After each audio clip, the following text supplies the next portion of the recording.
এ মাইনুল, ও মাদবর সাহেব বলেন। মাদ্রাসা সাহেব বলেন বলতে এই যে ক্ষেত গুলা, হ্যাঁ এই যে বীজ দেয় নাই, কিছু দেয় নাকি, এগুলা কই দিন কমু? ক্ষেতের অবস্থা কি মাদবর সাহেব দেখছো? আমি তো কামলা টিয়া দিছি, এখন ওই যে বিষ দেন নাই এটা তো আমি পারবে না। আচ্ছা দিয়ে আচ্ছা বিকাল বেলা যাবো মনে। এরা কাজ তো ঠিক মতো করস না তোরা। আচ্ছা আচ্ছা বিকাল বেলা যাবো মনে, চলেন সামনে যাই। চল। এ মাইনুল, হ্যাঁ বলেন।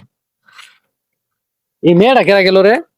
ওই মেক্সিনের না, না, ডাঙ্গর ওই চিনলাম দক্ষিণ না। পাড়ার সাইবুল ভাইয়ের বিড়ি এটা। মেয়েটা তো খুব সুন্দর রে। হ্যাঁ তো আমি চাই। দেখতে ভালোই আছে।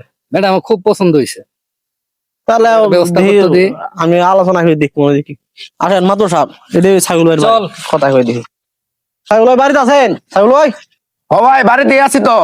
কি আল্লাহ, মাতবর সাবেরা আমার বাড়িতে কি মনে করে আইলেন?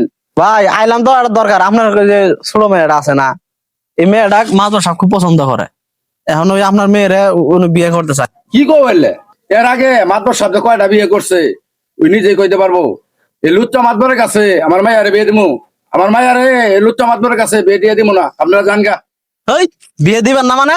বিয়ে না দিলে জোর করে দিন আমগা হাইজলিমি করে না। এই তুই আমার মায়ের ছেড়ে দে। আরে তুমি মানে হরেন ধরে। আব্বা আমি যাবো না, আমারে বাঁচাও। আল্লাহ এই গরিবের প্রতি অন্যায়, আল্লাহ তুমি বিচার করিও তো, এই লুচ্চা মাতবরের বিচার করিও আল্লাহ।